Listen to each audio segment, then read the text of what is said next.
let's ride. Gonna ride, let's ride. Let's ride. Gonna ride. Bah écoutez, je suis né au Paradis, dans l'Aquitaine. Je ne sais pas si vous connaissez, c'est un très joli pays à côté de Bordeaux. Et dans le sud-ouest de Bordeaux, il y a un petit endroit qui ressemble à un sourire sur la côte atlantique. Ça s'appelle le bassin d'Arcachon. C'est très très beau. Et moi, je suis né au cœur de ce sourire dans un petit village de pêcheurs qui a été créé par mon arrière-arrière-arrière-grand-père en 1877, je crois. Et ce village, j'ai grandi là jusqu'à 23 ans, dans un petit village où il y a 8 maisons et il n'y a que ma famille. C'est-à-dire qu'il y a tes tantes, cousins, et vous voyez, je suis nickel, pas de petits doigts en plus, on a eu de la chance. Et donc dans cet espace, j'ai vécu dans un environnement extrêmement protégé. J'ai été élevé bien sûr par mes parents, mais j'ai surtout été élevé par une tribu. Parce que je vivais dans un espace qui était pas très grand, enfin pas très grand en termes urbains, mais qui était un espace vaste, mais où tout le monde me connaissait. Et depuis tout petit, j'ai vécu sans peur. Je crois que j'ai vécu sans peur imaginaire, entendons-nous bien. C'est-à-dire que jamais on a dit ne fais pas ça, tu vas te faire mal, attention, tu vas te faire écraser, ne parle pas au monsieur avec le grand imperméable et les cachous parce qu'il est tout nu dessous. Donc je n'ai jamais eu ce genre de peur imaginaire. Et j'ai traversé la vie depuis cette période-là en ne me disant jamais rien. C'est-à-dire que j'avance dans la vie en travaillant vraiment l'instant présent et l'acuité du moment. Mais je ne me pollue jamais la tête depuis cette période-là en me disant, alors voilà, il va y avoir cette situation, donc ça va être comme ça, et comme ça va être comme ça, il va falloir que je fasse comme ça, comme ça et comme ça. Parce que d'abord, chaque fois que j'ai fait ça, j'étais ou trop long ou trop court, j'étais jamais dedans. Et une fois que j'étais confronté au problème, je m'apercevais que je ne gérais pas le problème quand j'étais confronté. J'étais en train de faire des rectifications entre mon imaginaire, la réalité, et comment j'allais corriger tout ça. Et donc depuis ces périodes-là, je ne me dis jamais rien. C'est-à-dire que je suis arrivé devant vous et à la grande inquiétude d'Aurélie, je ne savais pas très bien ce que j'allais vous dire. Je savais bien à peu près les cibles, mais c'est tout à l'inspiration et c'est tout au moment. C'est-à-dire que vos sourires font me faire plaisir ou vos grimaces, je vais me dire, t'es même pas trop. Et donc ça va m'amener à vous exprimer ce que je ressens. Donc, un, j'ai été élevé sans peur. Deux, j'ai une maman qui m'a dit tout ce que tu vois, c'est à toi, suffit que tu le veuilles. Et donc l'impossible n'a jamais été un questionnement chez nous. Ça a toujours été, tout était possible. On avait 2 bras, 2 jambes, une tête. Donc le monde nous appartenait. Et comme le monde nous appartenait, fallait qu'on aille au bout de nos rêves. Et vivant dans cet espace qui était un espace très agricole, moi j'ai vécu jusqu'à 23 ans dans un univers de paysans bourgeois, on vivait extrêmement bien. Et la normalité jusqu'à 19 ans, c'était mon village et mon environnement, comme pas mal de nous tous aujourd'hui. On vit dans des groupes un peu fermés et on trouve que c'est la représentation de l'univers. Et là, j'ai été confronté au service militaire où je me suis retrouvé avec des cheveux coupés, un uniforme trop grand, des gens qui m'engueulaient et dans une chambrée où on était 180 personnes qui ne se connaissaient pas. Et là, on n'avait plus aucun code de connivence, puisqu'on avait tous les mêmes coupes de cheveux, tous les mêmes vêtements, et on se faisait tous engueuler. Donc on était tous sur le même schéma social. Et là, au bout de 3 semaines, se sont créées des amitiés, mais qui n'étaient basées, là, pour le coup, que sur l'instinct. C'est-à-dire que je regardais l'autre et je disais, celui-là, il me plaît, et celui-là, il me plaît aussi. Et donc, les connivences se sont faites sur une relation extrêmement naturelle. Et je me suis aperçu, quelque temps après, que mes meilleurs amis, que j'avais choisi dans ce moment difficile, si ça avait été mes voisins de palier avant que je rentre au service militaire, je ne leur aurais jamais parlé parce qu'ils ne me ressemblaient pas. Et donc je me suis mis depuis ce moment-là à regarder les autres, non pas pour ce qu'ils représentaient ou ce qu'ils semblaient être, mais j'ai toujours essayé de savoir ce qu'ils étaient vraiment. Ce qui m'intéressait, c'était l'être. Et il y a un des marqueurs qui pour moi est un marqueur qui marche très bien, c'est la manière dont les gens regardent le monde et regardent les autres. Pas quand ils essaient de vous séduire, pas quand ils vous racontent une histoire. Justement, au moment où ils sont arrêtés, ils sont seuls avec eux-mêmes, et la manière dont ils posent le regard sur les autres et sur les choses, ça vous raconte beaucoup de ce qu'ils sont, de leur humanité, de leur générosité, de leur délicatesse. parce qu'ils ne font rien. Ils ne sont pas, ils sont eux avec eux et ils regardent le monde. Et moi, depuis, c'est mon marqueur de sélection. C'est cette manière que les gens ont de regarder le monde. Ça, c'est ma décision dans mes choix stratégiques. Alors, cette relation aux autres, sans peur et avec cette approche-là, m'a fait croiser des tas de gens.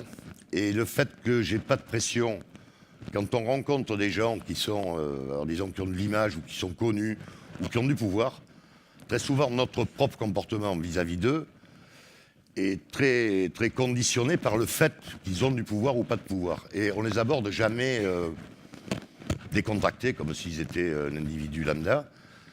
Et donc, comme ils ont toujours ce genre de comportement, ils finissent par ne pas vous rencontrer parce que tout le monde, je sais pas, vous rencontrez Guillaume Canet, tout le monde va lui dire « Oh, j'ai adoré votre film. Oh, mais qu'est-ce que vous jouez bien !» Et Guillaume Canet, c'est son quotidien. Tous les gens qui lui parlent de ça. Donc, dès qu'il a quelqu'un qui arrive et qui lui parle d'autre chose que de ça, il respire. Il est heureux et il écoute. Et en fait, c'est comme ça que je l'ai rencontré. Parce que moi, je l'ai croisé sur le bassin d'Arcachon. Un de mes amis l'a présenté en me disant « Voilà, est-ce que vous connaissez Guillaume Canet ?» Nous, en bon gascon, on leur a dit « Nous, on ne connaît que Pontet-Canet, ici, qui est un château du Médoc de qualité. » Et donc, notre histoire est partie comme ça, sur un mot d'humour. Et puis, on a partagé, on a essayé de faire partager les passions de l'espace qu'on avait chez nous. Il a adhéré à ça. Adhérant à ça, on est devenus extrêmement amis. Et après, en faisant les cons un soir, après une beuverie moyenne, on a fait un sketch à un de leurs collègues comédiens. Ils ont tous dit, mais il est trop malin, il va reconnaître ma voix.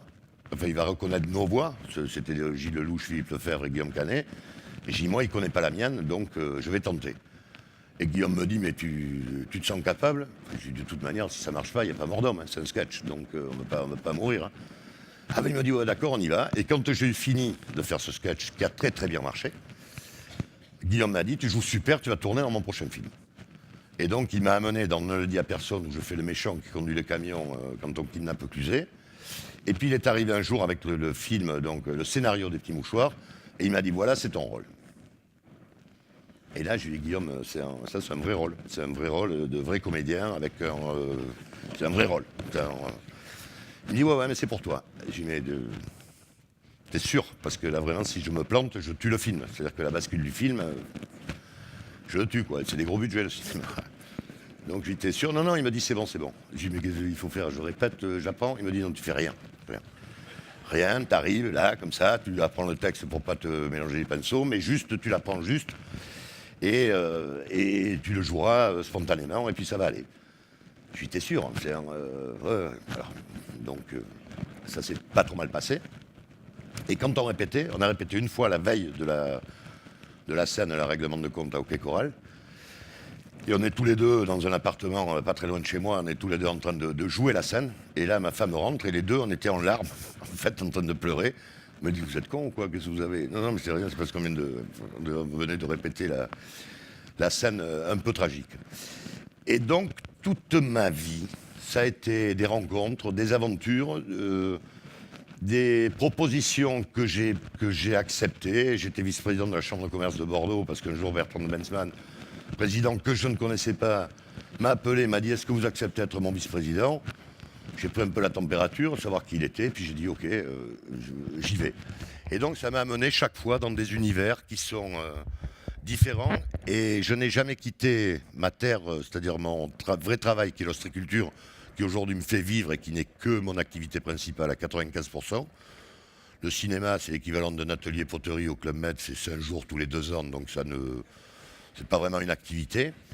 Mais par contre, de traverser tous ces univers qui se succèdent, avec des gens complètement différents, des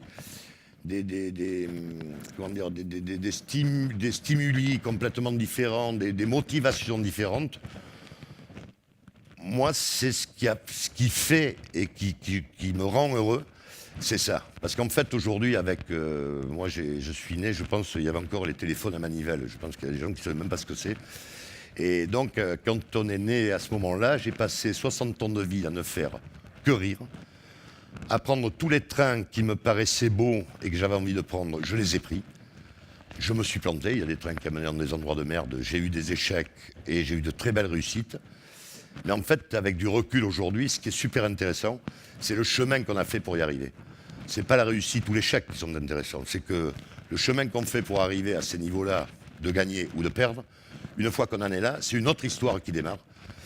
Et donc, ce qui est intéressant à vivre, c'est les histoires. Et aujourd'hui, avec du recul, les seules choses que je mémorise aujourd'hui, c'est les beaux instants que j'ai vécus et les jolies rencontres que j'ai faites. Et pour faire ça, ça a été d'essayer d'aller au bout de mes rêves et de toujours oser, c'est-à-dire de ne jamais avoir peur. Et l'autre jour, j'ai lu une phrase qui est intéressante à double titre. Enfin, je l'ai entendue, c'est quelqu'un qui disait « Ne demande pas ton chemin à quelqu'un qui le connaît ». Et moi, je disais « Tu ne pourras pas te perdre. Enfin, tu ne pourras pas t'égarer ».